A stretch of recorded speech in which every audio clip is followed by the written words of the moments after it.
What's up, YouTube? Want to do a quick video here. Had some comments on my bead roller, and I wanted to kind of go over the build on that.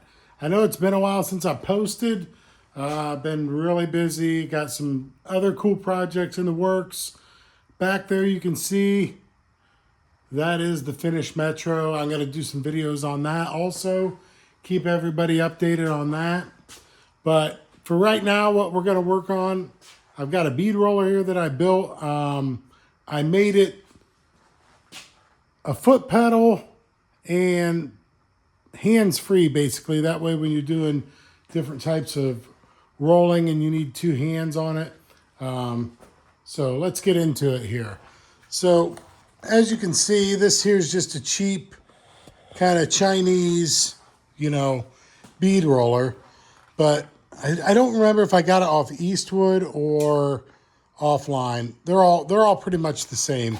So what I did was I welded up this base with this 1.5-inch box tubing, and then I just stitch welded it, right to the head there. Because what happens on these, you wouldn't think, but what happens is these heads will actually flex.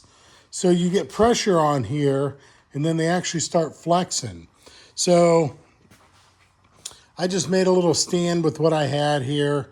I just got it on a rotor there, and nothing big, but it's heavy enough. It does pretty decent for me.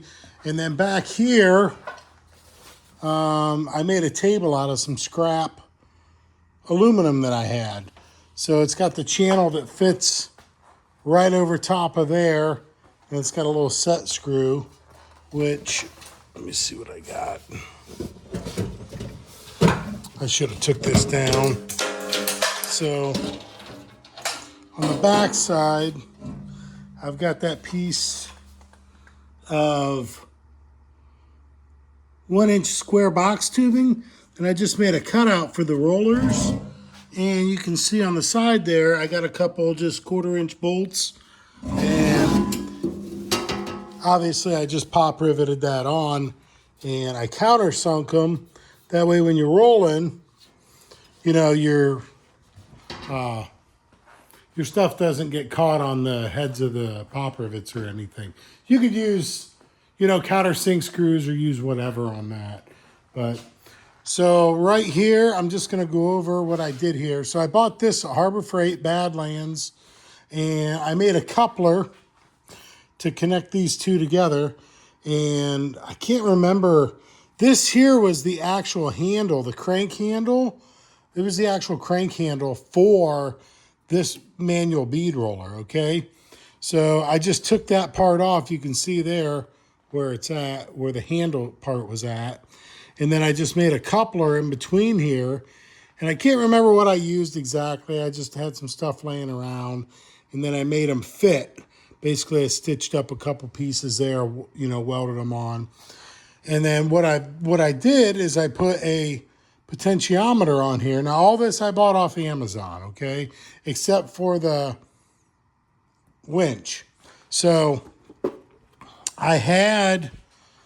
obviously these winches are 12 volt, okay? So I didn't want to run it off a battery or anything crazy like that. So I wanted to plug it into the wall.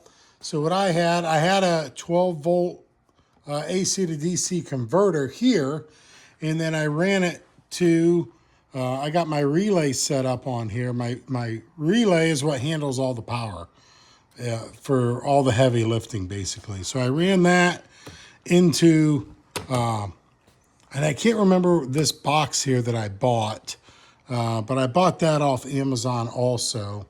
So it came with the reverse switch, forward switch, potentiometer, and then the voltage display here, which I'll show you here in a second when I get it running. So the nice thing about it is what you can do is you can actually control the speed of everything.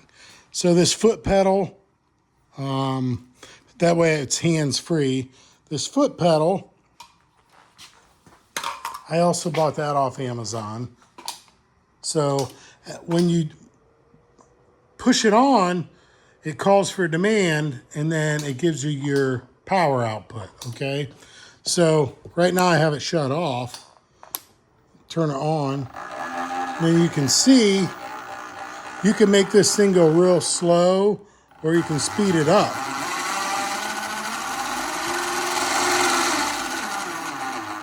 So, and then also up here, you got your forward and reverse.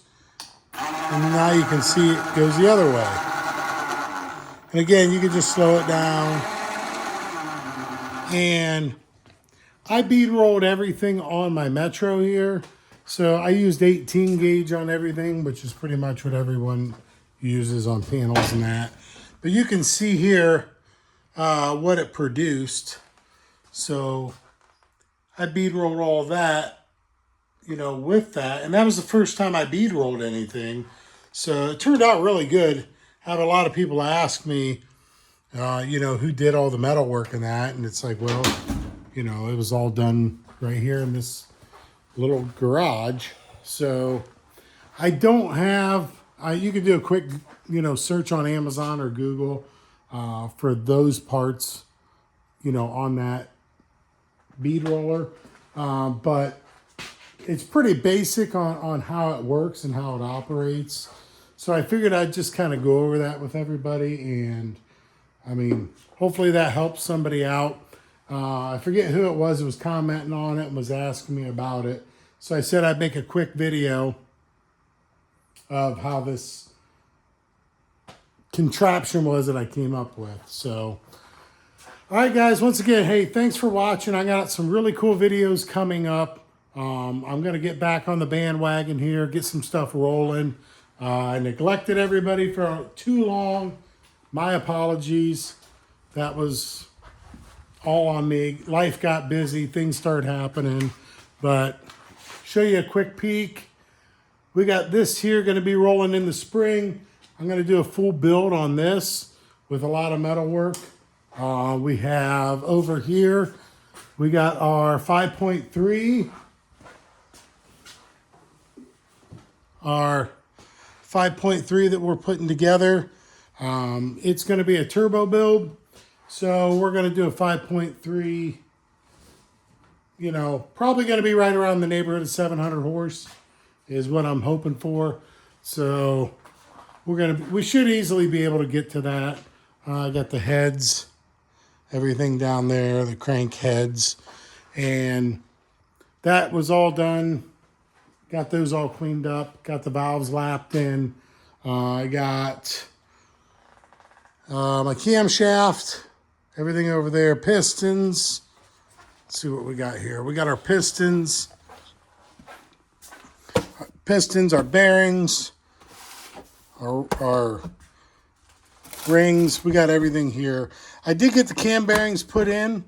Got the cam tool and that over there, but we got the cam bearings put in, and they're the coated bearings, and those are pretty sweet. I gotta admit, I never used those before, so I'm pretty stoked about that. So I got the block honed. You see I got a nice hone on there. So I'm gonna try and use that for the daily. I'm tired of all this new stuff, and I want something with some metal in it, so I'm kind of just over all the new stuff, guys.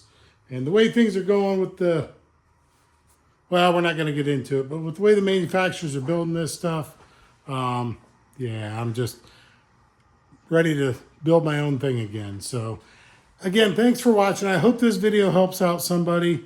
And stay tuned for some up and coming. Thanks a lot, guys.